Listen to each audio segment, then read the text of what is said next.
جب مجھے اپنے دل میں یاد کرتا ہے میں بھی اسے اپنے دل میں یاد کرتا ہوں.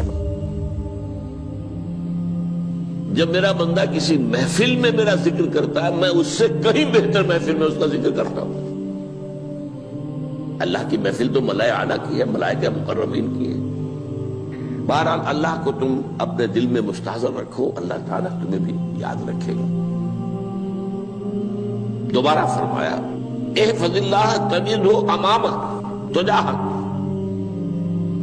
اللہ کو یاد رکھو تو اپنے سامنے موجود پاؤ گے. جب چاہو دعا کرو تو احفظ اللہ تجدہ امامک یا تجاہک، اپنے سامنے موجود پاؤ گے. اذا سألت فاسأل اللہ، اب آ گیا وہ مرکزی مضمون. دیکھو جب مانگو اللہ سے مانگو، غیر اللہ کے سامنے ہاتھ دراز کرو ہی مت. ایک حدیث میں آتا یعنی حرام نہیں ہے، دنیاوی قواعد اصول قوانین کے تحت کسی سے مدد چاہنا، کوئی سوال کرنا حرام نہیں ہے. آپ سوال کریں، مدد لیں، اسی پر دنیا قائم ہے، ایک دوسرے کے ساتھ تعاون کے ساتھ. لیکن اونچا مقام کیا ہے؟ کسی سے سوال مت کرو سوائے اللہ. یہاں تک کہ جوتے باندھنے کا تسمہ تمہیں درکار ہے تو بھی کسی سے مت مانگو، اللہ سے مانگو. کیا پتہ اللہ کس کے دل میں ڈال دے اور وہ آ کے تمہیں تسمہ پیش کر دے. ہوتا ہے ایسا، بس اوقات ہوتا ہے. جو اللہ کے ساتھ لو لگا کر رکھنے والے ہیں ان کے تو ایسے واقعات ہوتے ہیں کہ دل میں ایک بات آئی اور اس کے بعد وہی بات جو ہے وہ کوئی شخص آ گیا اور اس نے وہ بات پوری کر دی. کیونکہ لوگوں کے دل جو ہے وہ تو اللہ کے 2 انگلیوں کے مابین جو چاہتا پھیر دیتا ہے. کیا پتہ اللہ کسی فرشتے کو انسانی شکل میں بھیج دے. آتا ہے فرشتہ، آتا ہے انسانی شکل میں، آتا ہے آپ کی تکلیف کو رفع کر دے، آپ کی ضرورت کو پورا کر دے. اسی سے مانگو، کسی اور سے مانگو. یہ ہے توحید کا لب لباب. یوں سمجھیے اسلام کی جڑ کیا ہے؟ ایمان. اسلام کا جو خارجی نظام عمل ہے، انفرادی اعمال ہو اجتماعی ہو، ان سب کی روح رواں کیا ہے؟ ایمان. ٹھیک، ایک بات ہو گئی. ایمان کا خلاصہ لب لباب کیا ہے؟ ایمان باللہ. ویسے ایمان بالآخرہ بھی ہے، ایمان بالملائکہ ہے، ایمان بالانبیاء ہے، ایمان بالرسل ہے، ایمان بالکتب ہے، ایمان بالقدر ہے. لیکن اصل ایمان، اسی لیے ایمان مجمل میں آپ کو معلوم ہے کسی اور چیز کا ذکر نہیں. آمنت باللہ کما ہوا باسمائہ وصفاتہ وقبلت جمیع احکامہ اقرار باللسان وتصدیق بالقلب. یہ ایمان مجمل ہے. اجمالی طور پر ایمان اس کا نام ہے. ہاں مفصل تفصیلی طور پر آمنت باللہ وملائکتہ وکتبہ ورسلہ والیوم الآخر والقدر خیرہ وشرہ من اللہ تعالی. تو اسلام کی جڑ ایمان، اور اسلام کا سارا جو نظام عمل ہے، چاہے انفرادی اعمال ہو چاہے اجتماعی، ان سب کی روح رواں ایمان. اور ایمان کا خلاصہ ایمان باللہ.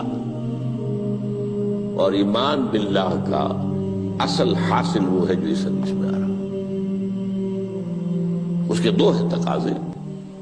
عبادت صرف اسی کی، استعانت صرف اسی سے.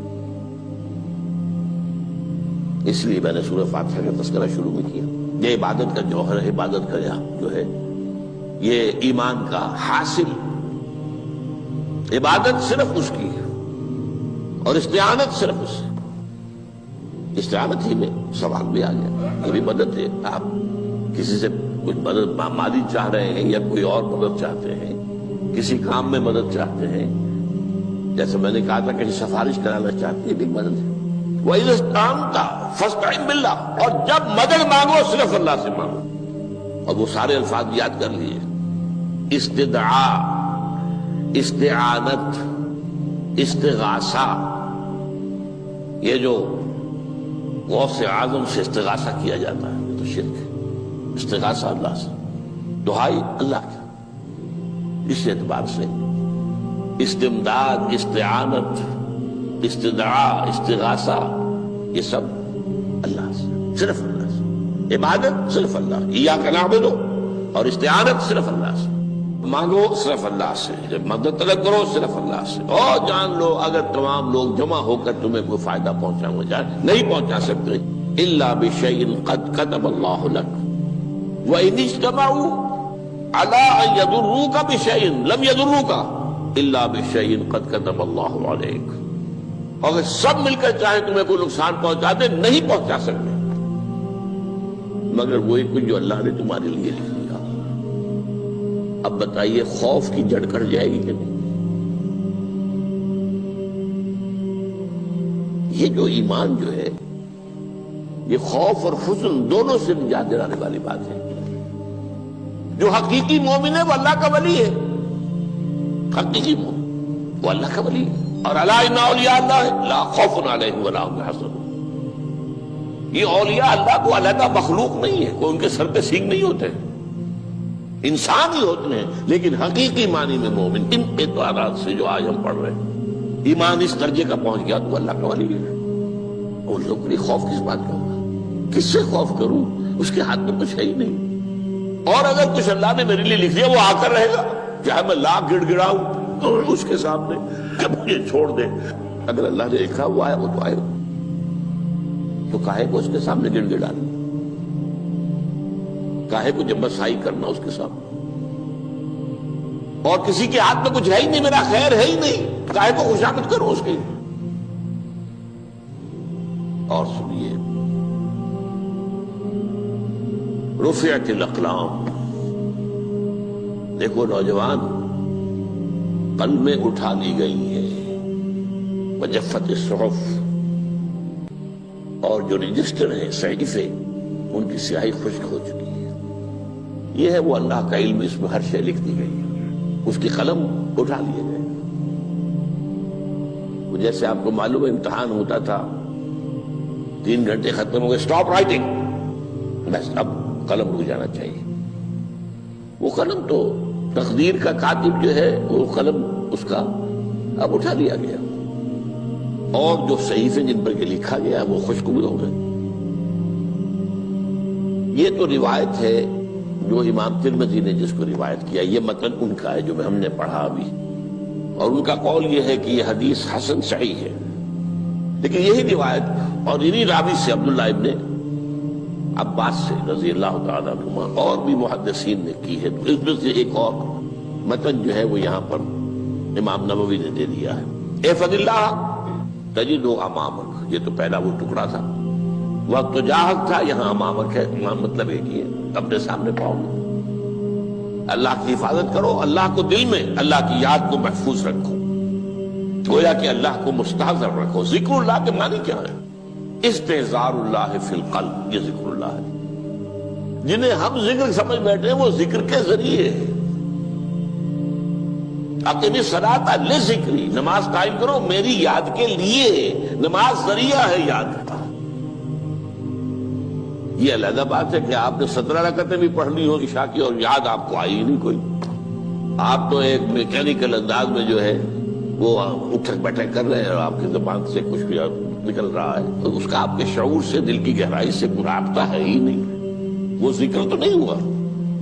ہاں نماز فرض تھی، وہ ادا ہو گئی، آپ کی فرض ادا ہو گئی۔ تو جنہیں ہم نے ذکر سمجھا وہ ذرائع ذکر ہے، اللہ اللہ، سبحان اللہ سبحان اللہ زبان سے، یہ تاکہ اس کے نتیجے میں وہ ذکر حاصل ہو جائے۔ استحضار اللہ فی القلب، ذکر کے معنی ہے استحضار اللہ فی القلب۔ تعرف الی اللہ فی الرخاء، اور دیکھو کشادگی کے وقت میں تم اللہ کو یاد رکھو، اللہ کی طرف رجوع کیے رہو، بھول نہ جاؤ۔ وہ نہ ہو جو کبھی کہا تھا، بہادر شاہ ظفر کے اشعار میں سے بہت زور کا شعر ہے، ظفر آدمی اس کو نہ جانیے چاہے کتنا ہی ہو فام زکا، جسے عیش میں یاد خدا نہ رہی، جسے تیش میں خوف خدا نہ رہا۔ وہ ہے کشادگی کی حالت میں، جبکہ تمہارے لیے کشادگی ہے، اللہ کی طرف رجوع کیے رکھو۔ یعرف کا فی الشدہ، تو اللہ اپنی توجہ تم پر رکھے گا شدت کے وقت میں، جب تمہیں کوئی تکلیف ہے اس تکلیف کو تم پر آسان کر دے گا۔ تکلیف تو آنی ہے، جو لکھی ہوئی ہے وہ تو آئے گی، لیکن یہ کہ اللہ تعالیٰ اس کی شدت کو، ایک ہی چیز ہے جس کو ایک انسان بہت شدت کے ساتھ محسوس کر رہا ہے، دوسرا آدمی اتنا نہیں محسوس کر رہا ہے، احساس کا معاملہ ہوگا نا۔ وہ تو اصل میں اگر انسان کی نرز کٹی ہوئی ہے تو احساس ہوگا ہی نہیں، سرے سے ہی نہیں ہوگا۔ تو اس اعتبار سے اللہ تعالیٰ تمہارے لیے وہ شدت کی کمی کر دے گا۔ وَاعْلَمْ أَنَّمَا أَخْطَأَكَ لَمْ يَكُنْ لِيُصِيبَكَ، اور جان لو جو چیز تم سے چھوٹ گئی ہے، رہ گئی ہے، وہ ہرگز تمہیں ملنے والی نہیں تھی۔ اب آپ نے کسی ملازمت کے لیے درخواست دی ہے، درخواستیں مانگی گئی ہیں، اپنی سی محنت کر لی، نہیں ملی ملازمت، اب آپ بیٹھے ہوئے افسوس میں، رنج میں، غم میں، فلاں نے یہ کر دیا، فلاں نے یہ کر دیا، وہ فلاں جو ہے بڑی تکڑی سفارش لے آیا تھا، فلاں نے رشوت دے دی۔ چھوڑو میاں اس کو، وہ تمہارے لیے نہیں تھی۔ کاہے کو اپنے ذہن کے اندر یہ کھچڑی پکا رہے ہو بیٹھے ہوئے؟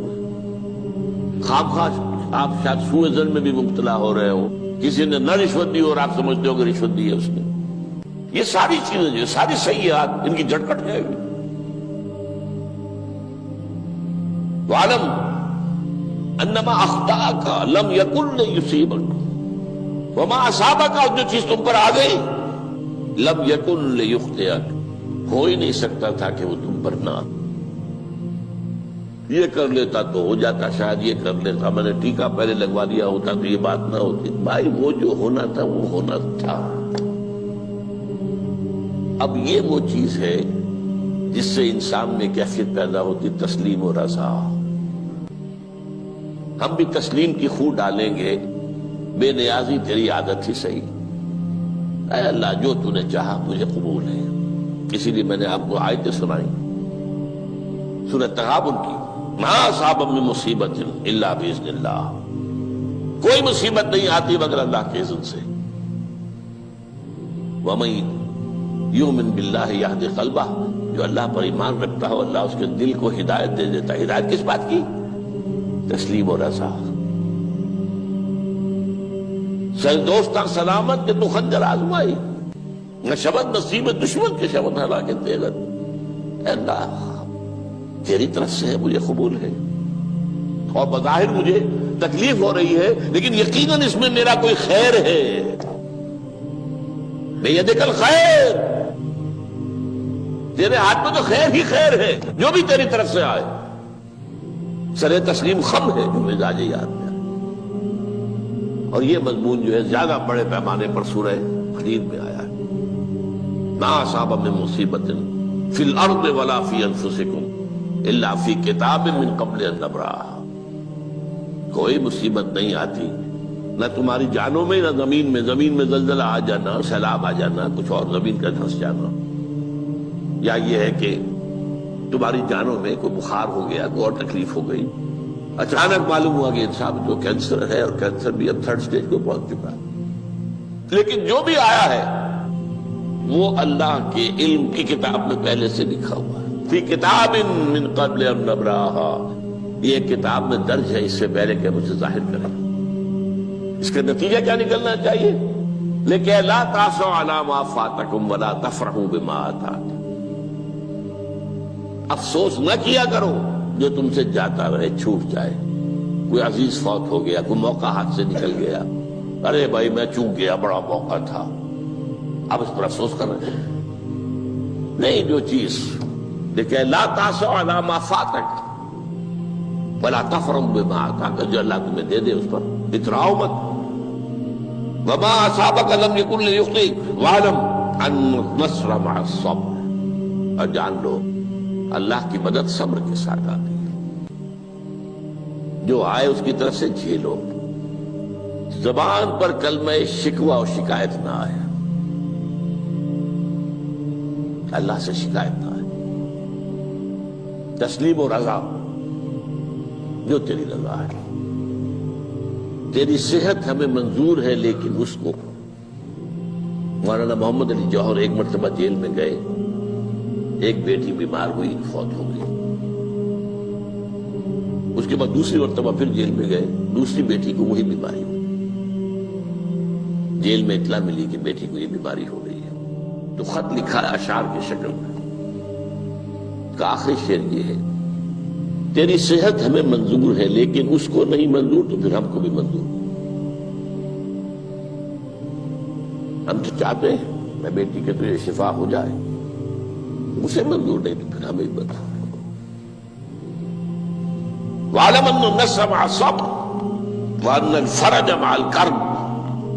فرج، فراخی، کھل جانا کسی چیز کا، یہ ہے کرب کے ساتھ، تکلیف کے ساتھ، تکلیف ہوتی ہے ساتھ۔